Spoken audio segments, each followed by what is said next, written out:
Plato's Closet in West Ashley and North Charleston are springing up cash. Just sell us your gently used warm weather styles, like tees, shorts, sandals, and more. We're paying cash on the spot for gently used spring styles for guys and girls. Support sustainable fashion. This spring, do your thing and recycle the spring-inspired clothes, shoes, and accessories that are just hanging in your closet for cash on the spot. Let your spring clothes bloom into cash at Plato's Closet. Plato's Closet, located in West Ashley on Sam Rittenberg Boulevard and North Charleston on Rivers Avenue. History as it happens, April 25th, 2024. An ally in the South China Sea. Fulfilling his pledge to the Filipino people, General Douglas MacArthur has returned. When, after 48 years of American sovereignty, the men and women of the Philippines received their independence. As the United States and the Philippines sign a mutual defense treaty, Secretary Atchison signs, followed by Filipino Foreign Secretary Carlos Romulo. The President, Mrs. Marcos, and to the people of the Philippines, and to the mutual respect, the dedication to peace and security in the world, and the shared values which unite us. Many people have become convinced that if Ferdinand Marcos does go, he'll be succeeded by his flamboyant wife, Imelda. Well, this is it. It's just been confirmed that Mr. Marcos has indeed left, and there's absolute chaos outside his palace. Philippine President Rodrigo Duterte amped up his use of vulgar language, taunting President Obama. I am a president of a sovereign state, and we have long ceased to be a colony. Allies for more than 70 years, the U.S. and the Philippines have had their ups and downs. But today, they're standing shoulder to shoulder against China in the South China Sea. The word ally is often used where it doesn't belong, as the U.S. holds security commitments all over the world. But this allegiance is real, and that's next as we report history as it happens. A podcast from the Washington Times. I'm Martin DeCaro. The United States defense commitments to Japan and to the Philippines are ironclad. We meet today as friends and partners, bound by a shared vision and pursuit of a peaceful, stable, and prosperous Indo-Pacific. If you look at regional democratic capitals from Tokyo to Seoul to Taipei to Manila through to New Delhi, they've all got similar issues with China. The origins of America's connection to the Philippines can be traced to the late 19th century. Victory in the Spanish-American War gave the U.S. sovereignty over Guam, Puerto Rico, and the Philippines, while the U.S. annexed Hawaii. For the first time, the United States could call itself a Pacific power and a colonial power. Half a century later, after victory in the Second World War, Landing operations in the Philippines, striking first at Leyte Island, have now been undertaken by the largest ocean-going... Reduced to poverty after the Japanese occupation, the Philippines will receive reparations and free trade concessions from the United States. Manuel Roxas, newly elected to the presidency... The Philippines achieved independence, but did not kick the U.S. out. In 1947, there was a military bases agreement, and in 1952, the Mutual Defense Treaty that endures to this day. The signing by John Foster Dulles, who wrote a similar mutual defense provision into the Japanese peace treaty, is followed by Ambassador... You know, my first memory of the Philippines is from the mid-1980s. Ferdinand and Imelda Marcos. Remember her ridiculous shoe collection? Maybe it's best to focus on the shoes because Ferdinand Marcos became a brutal dictator who ruled under martial law. That did not stop President Reagan from toasting his Cold War partner during this state visit in September 1982. President Marcos, we have accomplished a great deal together over the years. We will all do more in the years to come. I feel I must pay tribute to this elegant and fairy-like party and dinner, which has reminded me too much not only of home, but of some dreamland at home. But by 1986, Reagan was calling on Marcos to quit, as public discontent reached a crescendo in the People Power movement. The Philippines are gripped in campaign fever, and President Marcos is using every opportunity to fuel that fever in the run-up to next month's election. Tonight, the citadel fell. His opponents scrambled over the gates. Were the bullets aimed at people or into the air? No one knew. Marcos was deposed. Democracy returned to the Philippines. In 1991, the country's legislature narrowly voted to kick all U.S. forces out of two Cold War mainstays, Clark Air Base and Subic Bay Naval Base, two of the largest U.S. military bases outside the continental United States. It would be 8 years before American forces would be invited back. During these years, the Philippines' number one security concern was not China. It was Muslim separatist groups in the south of the country. After years of bloodshed, an autonomous region was established for Muslim Mindanao in 1990, and in 1996, under President Fidel Ramos, peace was negotiated with Moro National Liberation Front, but clashes continued into the 21st century.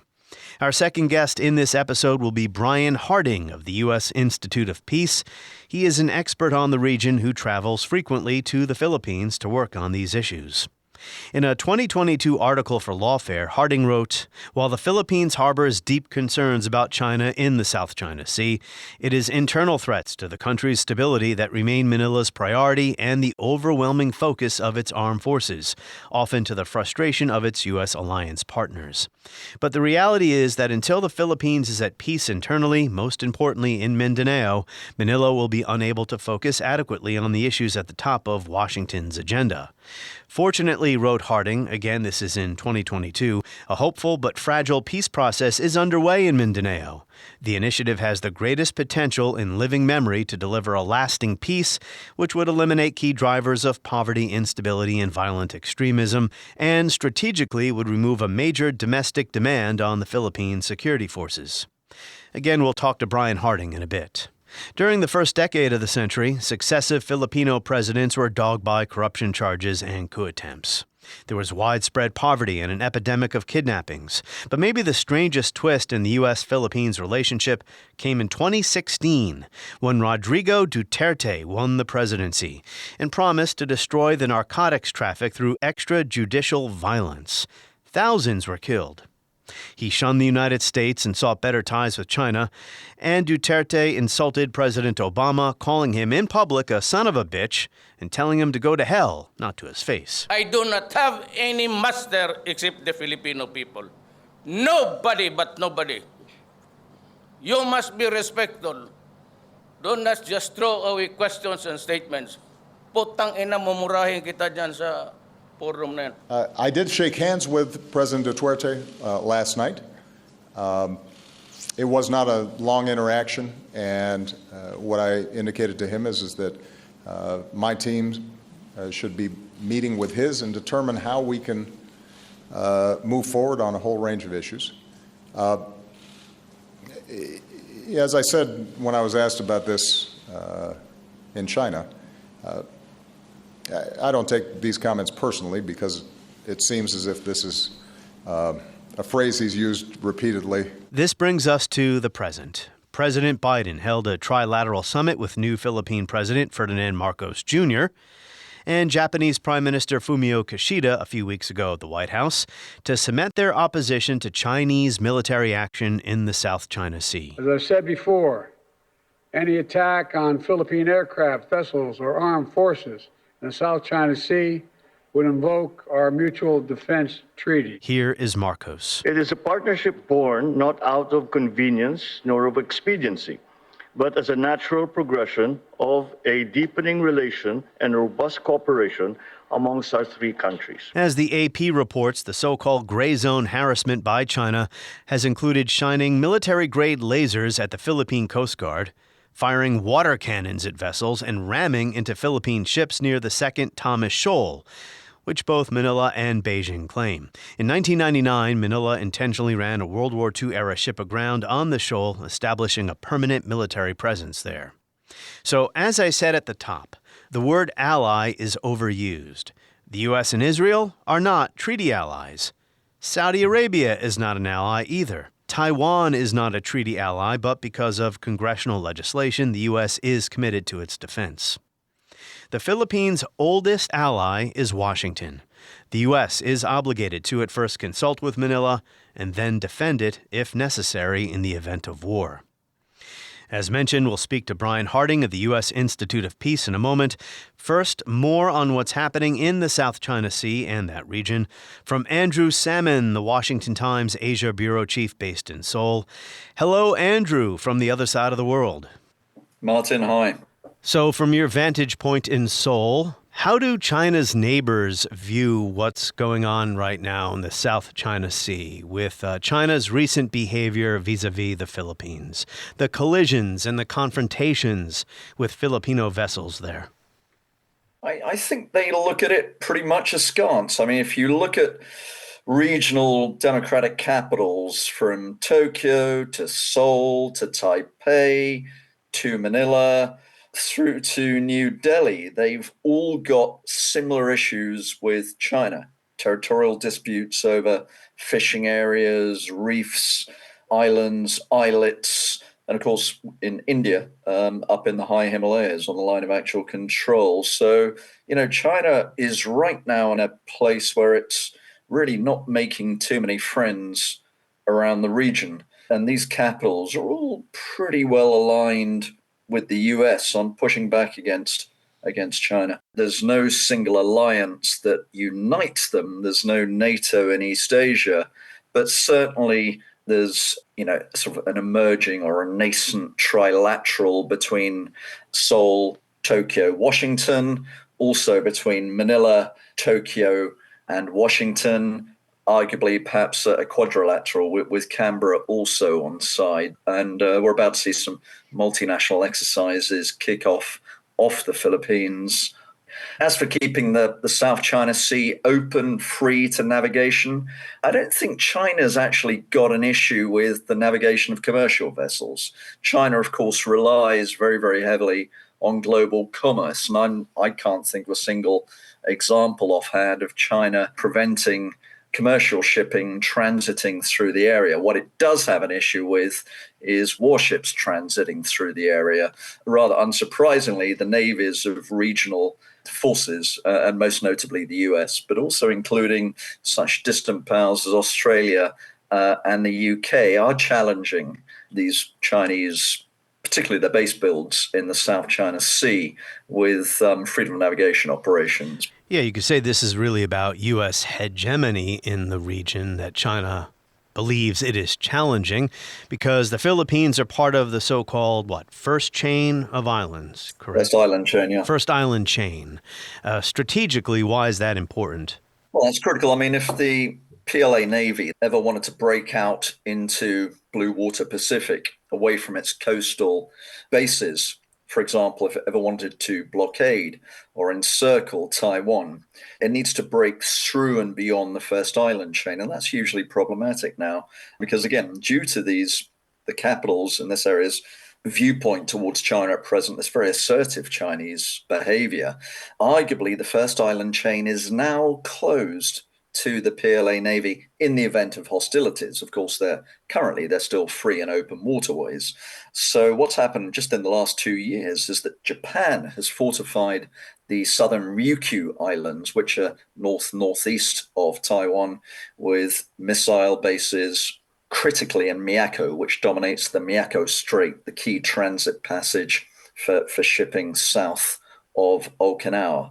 So it'll be a real gauntlet for the PLA Navy to run if they try to break through there in the event of a war. Likewise, the Americans have played, I think, a very, very smart game by gaining rotational access to bases in northern Luzon, which dominates the Bashi Channel, which is between Taiwan and the Philippines. And that's the other sort of southern access point to the open water Pacific for the Chinese Navy. So while they're these massive terraformed air, sea, land bases they've created may give them the South China Sea to the west of Taiwan, I don't think they're able to break through the first island chain, at least given current political circumstances and deployments. So President Biden did meet with the Japanese leader Kishida and Philippines' new president Marcos, the son of Imelda and Ferdinand, as I remember from my childhood, Imelda and her shoe collection.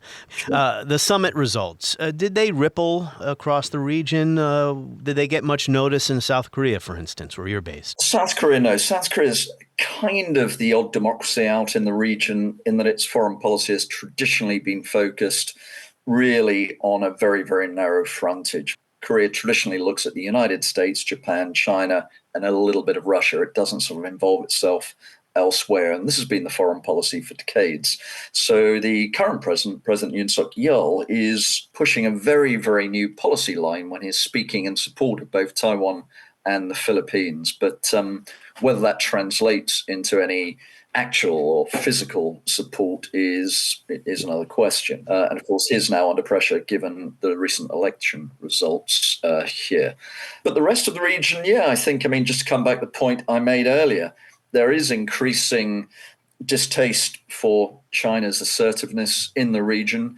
And let me just clarify one thing we were talking about earlier on, which is freedom of navigation for commercial vessels and warships. Of course, what China is definitely not permitting is freedom of navigation of certain fishing vessels in certain parts of the region.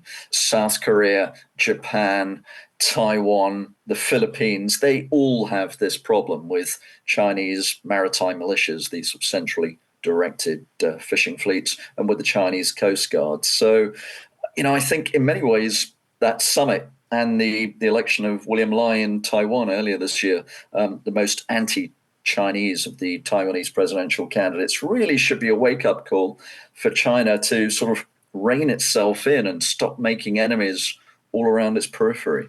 I always say here, I'm a distant observer to all of what's going on in the world, the many crises right now. Israel, Gaza, Iran and Israel, Russia, Ukraine, and now what's going on, or what has been going on for quite a while, in the South China Sea. The need for diplomacy, talk of potential escalation, and trying to stop tit-for-tat attacks from blowing up into full-scale war. All the difficulties here. Just how palpable is the sense in your neck of the woods? Of course, talking about a vast part of the globe with many billions of people living there. How palpable is the sense of potential war with China? I'd say it's not palpable at all. Countries, particularly the Philippines and Japan, are taking very, very prudent military measures in concert with the U.S. But I don't honestly see this threat. Since Mao, since Deng Xiaoping, the PLA, which was on a rampage across Asia, it invaded Tibet, it intervened in Korea, it fought a border war with India, it fought a border war with Vietnam, it fought border clashes with the USSR. After the death of Mao Zedong, the PLA has almost entirely desisted from kinetic clashes. The last time they fired a shot in anger was back in 1988 in that naval clash in the Sprattlers against Vietnam. So the PLA and the PLA Navy, as we see it today, are constantly being accused of dangerous maneuvers, of reckless flying, and so on and so forth. But these troops are very, very good at deconfliction, at de-escalation, and they're not really a kinetic force right now. So they're testing. They're testing their opponents? Yeah, they're probing, they're testing, they're pushing. As I said, the frontline force in China now is not the PLA or the PLA Navy. It's the Coast Guard and it's the maritime militias, the fishing fleets. These are the guys who are actually clashing. When I say clashing, I'm not talking about firefights. Yeah. We're talking about rammings, water cannon, all kinds of intimidating behaviors. Likewise in the high Himalayas in 2022, in 2021, in 2020, there were violent, lethal, deadly, in fact, clashes between Chinese and Indian troops, but not a single shot was fired. So I think despite its threatening posture and its massive size and its powerful assets and capabilities, right now, the PLA is a very, very risk-averse force. And you can see why. And the PLA is actually the military wing of the Chinese Communist Party. The Chinese Communist Party is ruling an economy which is very, very deeply embedded in the global economy. This is a trading economy. This is very unlike North Korea or Iran or Russia. China is part of the global economy. So they stand to lose a great deal if they do go kinetic in some of these clashes, because the Western world will come down with sanctions on them like a ton of bricks. And I think that is not something that the Chinese leadership wants. And I think that goes a long way towards explaining why the PLA, again, despite its intimidating size and capabilities and assets, is not actually pulling the trigger anywhere against anyone. Brian Harding of USIP, welcome. It's great to be here. So you travel back and forth between the Philippines quite a bit. You were just there. Why don't we start there? What can you tell us about your trip for the U.S. Institute of Peace? My 8th trip here in the last 2 years. Hopefully I have something current to share. But we were doing a few activities. We're an institution that was established by the U.S. Congress. We work broadly within the national security bureaucracy here in Washington, but in an independent way. And we have programming in the country. Some of it is what we would naturally expect from a peace institution. We're supporting a very hopeful but still fragile peace process in Mindanao in the South. We're also doing some work around how the Philippines is dealing with an aggressive China on their doorstep and trying to support some various efforts that are being undertaken to revitalize the U.S.-Philippines alliance. Yeah, the Philippines is an amazing place. It's not really one country, obviously it is, but it's a massive archipelago with more than 100 million people, and the southern part of the Philippines has Muslim majority. What you just mentioned there about your initiatives to try to maintain peace in the South, is that connected to the 2012 agreement that was announced by then-President Aquino, and that would be the son of Corazon Aquino? A peace deal with the MILF, the Moro Islamic Liberation Front. Apparently, and I just learned this preparing for this podcast, there had been a conflict going for decades that claimed 120,000 lives and displaced 2 million people. Yeah, I'm glad you started there because this is basically a good news story about where we are in this conflict. And you mentioned decades, and you could date this conflict in decades. But if you go to Mindanao, you go to the capital of this new Bangsamoro Autonomous Region in Muslim Mindanao, which has 5 million people in it, predominantly Muslim. It's a Muslim heartland of the country. And they'll say we've been fighting this war for 400 years. And what they mean is that we've been fighting since the Spanish came to take the Philippines as a colony. While the Philippines was the colonial master and then the Americans, it's always been a battle trying to achieve independence or at least autonomy from governing elites in Manila. Now, this had turned into a bloody insurgency with hundreds of thousands of lives lost in the 70s and 80s. And now we're at this really hopeful place. There was this peace deal between the former combatants, the MILF, and the national government. In 2019, after some laws were passed, it created this new autonomous region. And we're now 5 out of 6 years into a transition period. And things are holding, but there are some really dangerous ISIS-linked peace spoilers on the outside who are trying to tear down this agreement. But if it's successful and there are elections next year and they go reasonably well, it will deliver a real measure of peace in a region that hasn't had it for a long time. And where this is important, especially for the United States, is on 2 fronts. One, if you have peace in Mindanao, you have fewer ISIS-related or global Islamist terrorist threats. So peace there allows the armed forces, the security forces, to be in there working with regional counterparts. If you have chaos, you've got problems. These are people who went and fought in Afghanistan, Iraq, Syria, etc. The other side of it is, if there can be peace inside Mindanao, then the armed forces of the Philippines can stop training for counterinsurgency and really put their energy into countering Chinese aggression on their doorstep in the South China Sea. I don't know how many people think of the Philippines when they think of many of the worldwide headquarters, if you will. That's probably overstating it, for global jihadists. But the U.S. government did certainly wake up to the presence of these people in the Philippines. You could say before 9/11, but especially after 9/11. And some of these armed Muslim groups are just concerned with their own separatism, their own autonomy within the Philippines. But there are international jihadists there. This is the capital of the East Asia province, or whatever the right terminology is, under Caliphate. the Islamic State. Yes, these are very small numbers of people compared to those who are invested in the peace process. The former leaders of the MILF, who spent decades fighting against the Philippines government, have literally said the new jihad is peace. The mainstream, far and away, is hoping for a peace process, but of course, you've got the extremists on the outside trying to tear it down.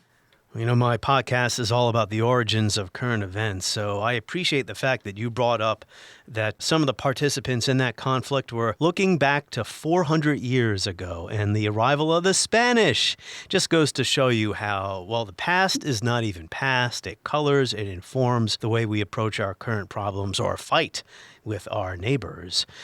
So I had to be selective in preparing to speak to here because, as you can already tell, we can't cover the entire history of the Philippines in one podcast. We can spend the entire time just talking about Mindanao.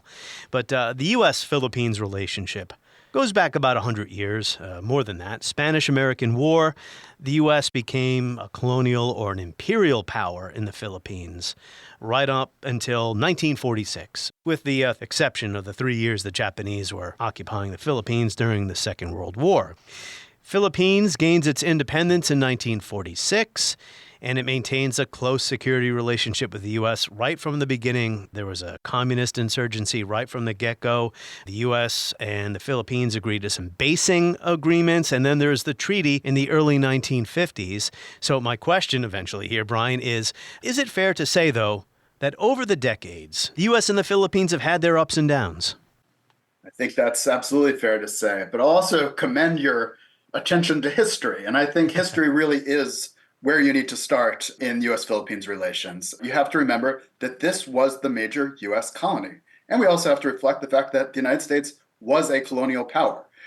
We have a sense in our country that that wasn't something that we did. And it wasn't part of our psyche and our ethos as it was in Europe, but it did happen. And there's great debate over whether after the Spanish-American War we should take over those territories. But the bottom line is we did, and the Philippines was the major place.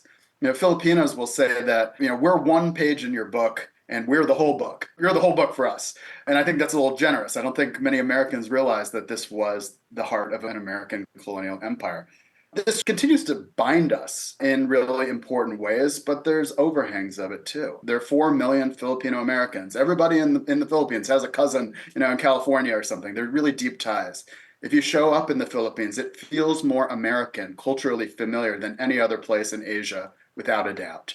And there is friendship. The language, English is a unifying language inside the country, but at the same time, it comes with some baggage. And so you pointed to the U.S. military bases. So the United States did not totally leave, in a sense, after World War II. We had our largest overseas bases during the Cold War in the Philippines at Clark Air Base and Subic Bay Naval Base, just outside of Philippines. And, not everything that was happening on those bases and around those bases was necessarily something that Filipinos wanted. But there was a sense that we needed each other. In 1991, the United States was forced by the Philippine Senate in a very close vote to vacate those places. Now, that was at a very different time in global politics. There wasn't the sense that the Philippines needed us there to confront China. That's right. This is the end of the Cold War and the idea that China would not be, well, I don't want to say the enemy, but what it is today vis-a-vis the United States. But go ahead, yeah.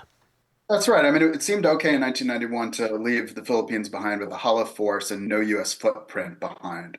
That reality is very different today. But I'll just, fast forward to negotiations in the early 2010s after basically the Philippines realized they had a big problem with China. They had no capacity on their own. And the one thing they did have was an alliance with the United States. What resulted was something called the Enhanced Defense Cooperation Agreement, EDCA. Which is a new arrangement to have U.S. forces rotating through the Philippines, not establishing permanent bases.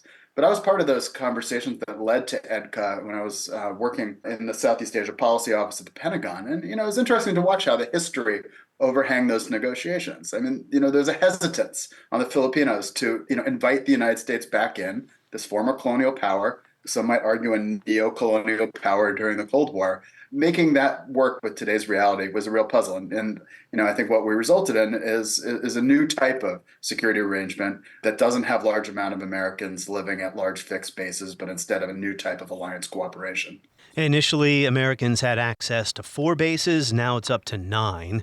But you make a good point there because I probably am, well, I certainly am, and my listeners would probably agree, a critic of the sprawling U.S. military presence all over the world. But at the same time, I should recognize there are times when a country would for its own strategic interests, not only ours, meaning the U.S., invite the U.S. back or need U.S. help, in this case against Chinese aggression in the South China Sea. But before we get there, why did the U.S. back the Marcos dictatorship during the Cold War? And he was very close personally to Reagan. Marcos was democratically elected, but then he declares martial law in the 1970s, and he ruled as a dictator through the mid-1980s. And I do remember this as a kid. I remember Imelda and all the shoes. Yeah, I mean, so, we do have this history. It's complicated. Of course, Marcos wasn't the only unsavory leader that the United States had close ties with during the Cold War, and especially the height of the Cold War. There was frustration with Marcos, his kleptocracy. I mean, the fact that his family took so much wealth personally became a real affront. But it was a real Cold War power play. And since 86, 87, the Philippines has been a democracy again, although not without problems, and we'll get to those in a little while. So, South China Sea. I always encourage listeners to open up another window or another app or whatever while they're listening and, take a look at a map so they can see what we're talking about here. South of China, obviously, east of Vietnam, west of the Philippines, north of Indonesia. This is going to sound like a pretty obvious or easy question, but what is the global importance of the South China Sea before we get to why Chinese and Philippine leaders see it as a sovereign priority? Yeah, look at data on, something like 2/3 of energy supplies on a given day are flowing through here, trade. I mean, this, if you want to get from China, Japan, South Korea off to the Indian Ocean or the Middle East or Europe, you're going through the South China Sea. I mean, it's interesting, Surya, how you lay it out there, that of course it's south of China. But if you go to Manila, they will call it the West Philippine Sea. Yeah. If you go to Hanoi, they call it the East Sea. If you go to Indonesia, as you said, they call it at least the bottom part of it, the North Natuna Sea. Maybe China got out there in the messaging war first and getting us all to brand it the South China Sea. But it really describes just how central it is to all of these countries. Malaysia, Brunei, and Taiwan also have their own claims. It's a very congested environment. What is the Philippine sovereign interest there? Because, I'm going to ask you about the Chinese claims. I mean, they claim 90% of the sea, which no one else agrees with. But what about the Philippines? Yeah, I mean, so the Philippines is interested for pretty pedestrian issues mostly. It's about energy supplies, natural gas deposits that might not be big stakes for a large country like China or the United States, but would make a significant dent in their energy supply chain resilience in the Philippines if they could drill in these sites such as Reed Bank, which is well within their 200-mile exclusive economic zone according to international law. The issue of fisherfolk ability to fish in these waters unimpeded is important economically, and it also really culturally resonant for an archipelagic country. So the Philippines has economic interests. I mean, they could live with China's expansive and illegal claims if they weren't just being harassed. If they could actually drill for gas and not have their fishermen be harassed. On what basis does China claim to have 90% of the South China Sea? Yeah, so it's under a vaguely construed historical claim that has been ruled has absolutely no basis in international law. And if you take a look on a map, it just simply looks preposterous. China is claiming within this 9-dash line that they've drawn throughout the whole South China Sea, maritime features and waters that are less than 100 miles off the coast of Indonesia and Malaysia and literally thousands of miles from China. So it's this broad-based historical claim, traditional fishing rights. And if you use that sort of basis, fisherfolk from countries all around the region have been fishing here since time immemorial. And the Philippines called this what it was, illegal. And they brought it to the International Permanent Court of Arbitration at The Hague to ask this governmental UN-related body whether China had a real claim. And the court came back and very clearly said in 2016 that no, China's claims in the South China Sea have absolutely no basis in international law.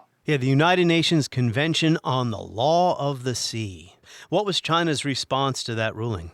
That the court had no jurisdiction and that it had no bearing. And China actually did not fight the case. Philippines was arguing its case against an empty chair in The Hague. And, I'll just say for the listeners here, I mean, there's a lot to criticize about the UN, but this UN Convention of the Law on the Sea has been one of the more resilient successes. And while the United States has signed it but not ratified, it effectively lives up to it. Every former Secretary of State Defense and Chairman of the Joint Chiefs of Staff has said that it would be in the interest of the United States to ratify it. Why does the Chinese leadership believe it has to approach its problems there as aggressively as it has? We're talking about collisions with Philippine vessels, Coast Guard vessels, surrounding Philippine assets with, much larger force, using water hoses. Is that the correct? Water cannons. Water cannons. Yeah, water cannons to blast away Philippine sailors.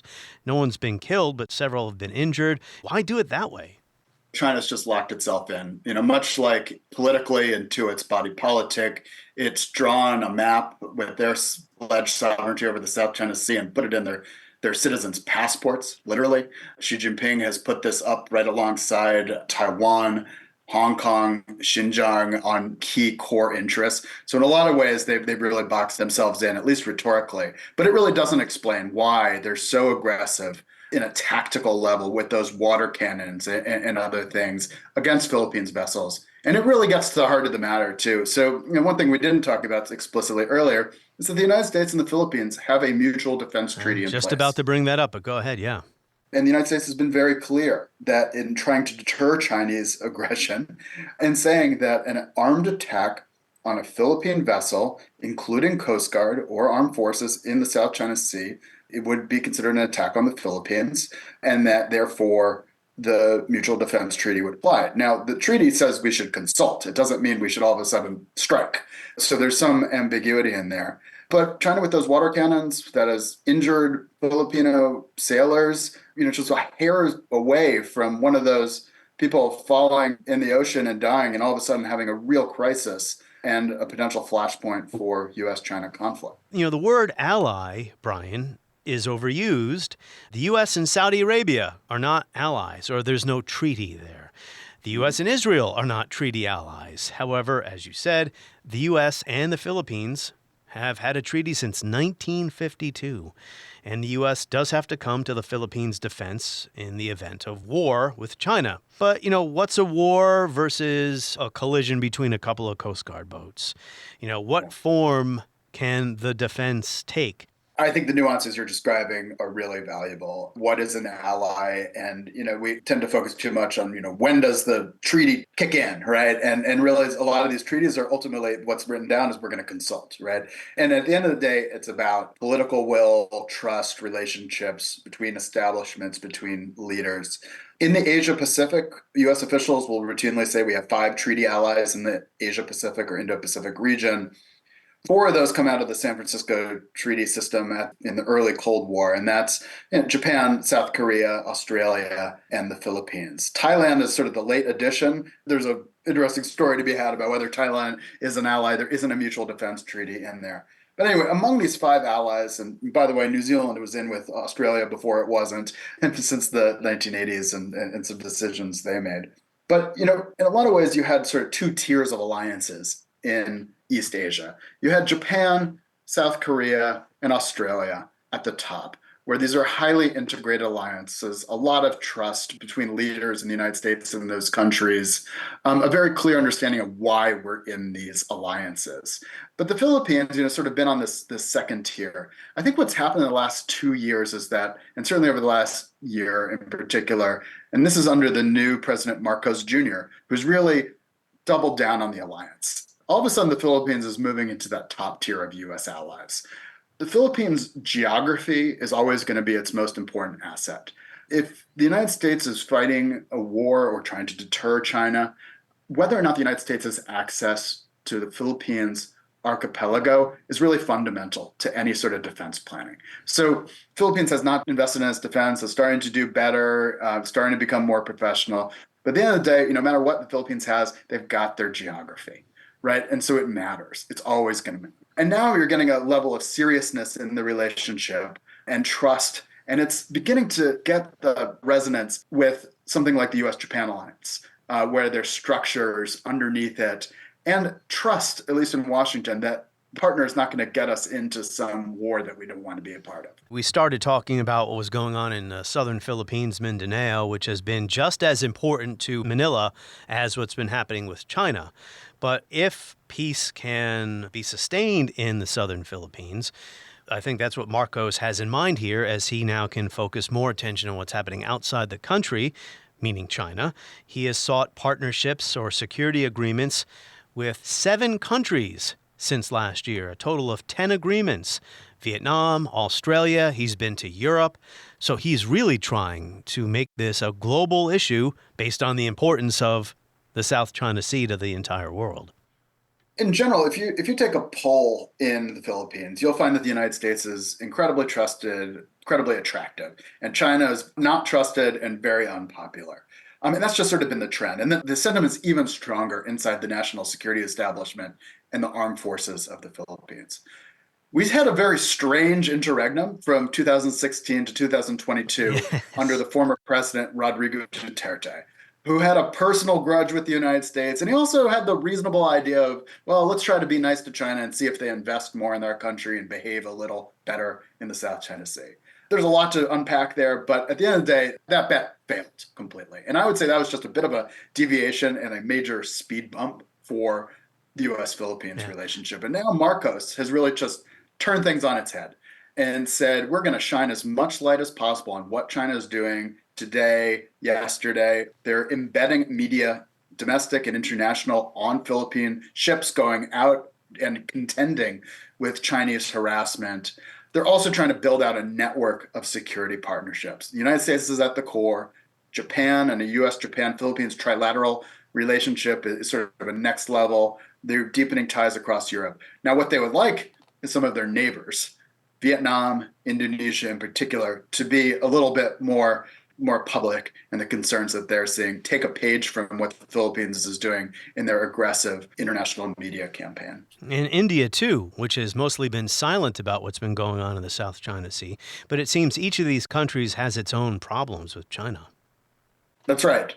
Countries have been trying to calibrate their foreign policies in various ways to encourage China through carrots or sticks to act a little better. Nothing's worked, right? And so the Philippines is really taking a bold approach to this. I think others are noting. India certainly has and is showing its support.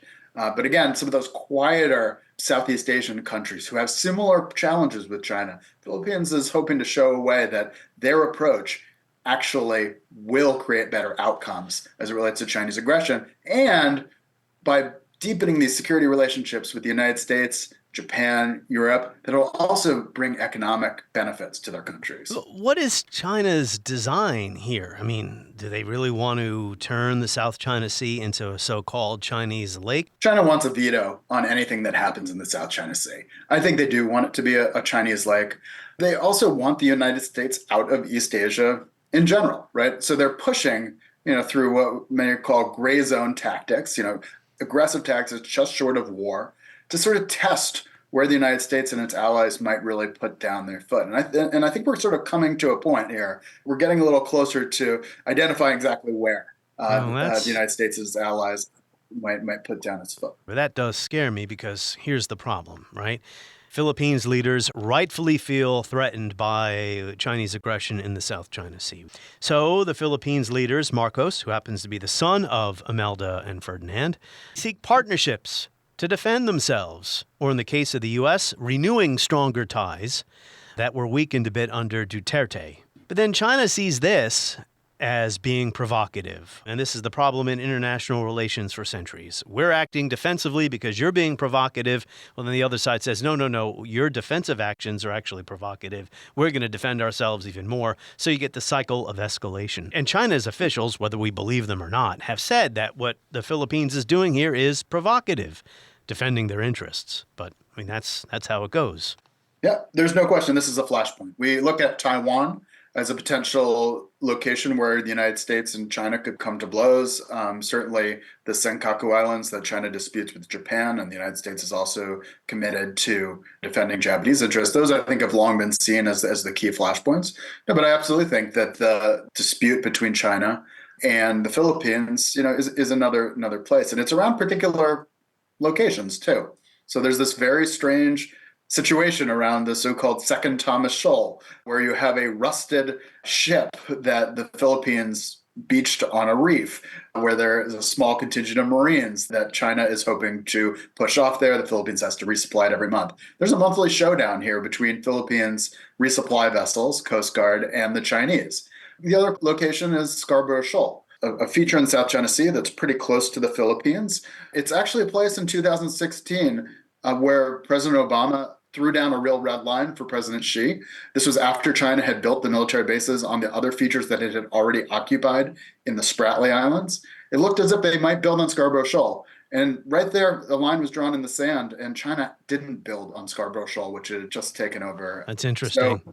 So I think Scarborough Shoal, Second Thomas Shoal are really the potential flashpoints there. Yeah, Second Thomas Shoal is a contested reef 120 miles off the coast of Palawan, which is western part of the Philippines.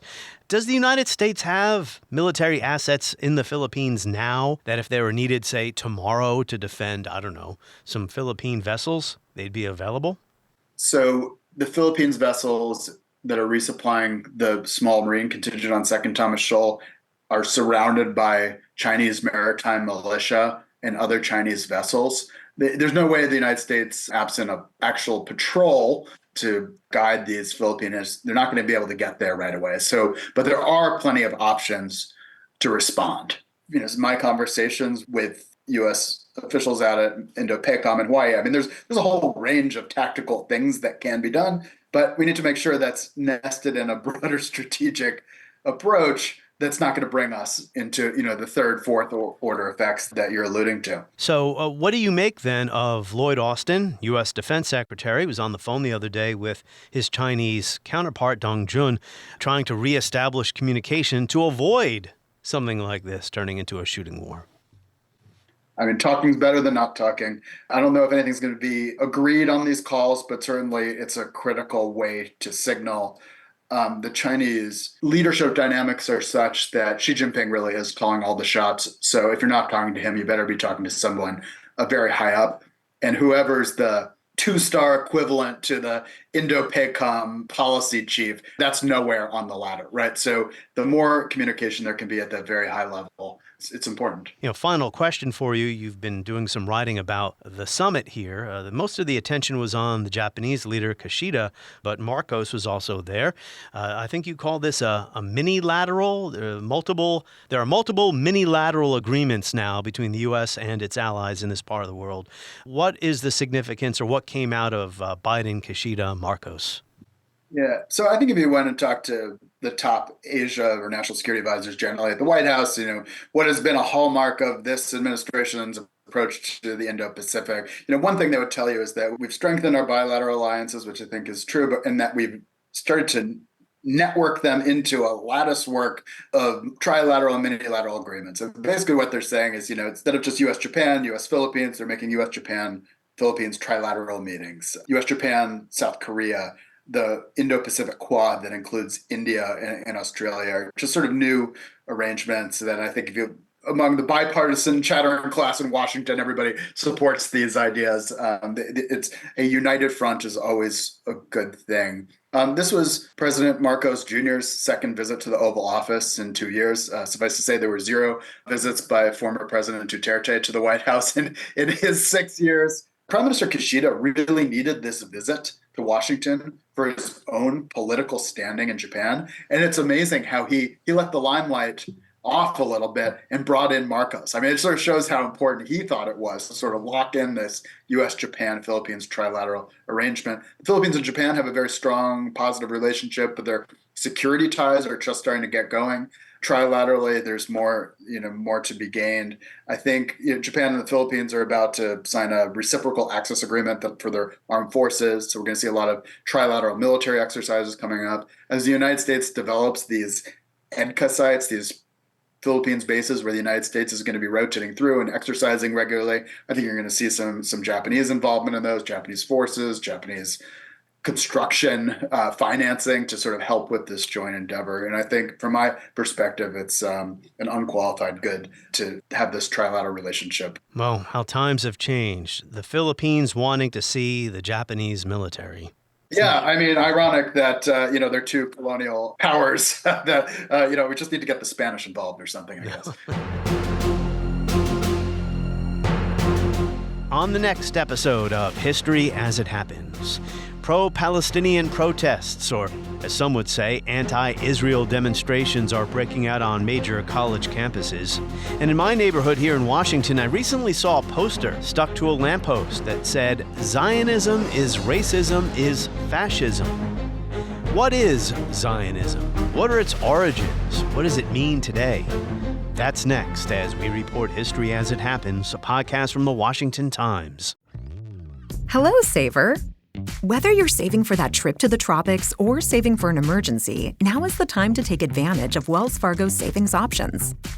Wells Fargo offers savings accounts that can help you save towards your goals. So, what are you saving for? Visit a Wells Fargo branch or wellsfargo.com/save to open a savings account today. Wells Fargo Bank, N.A., member FDIC.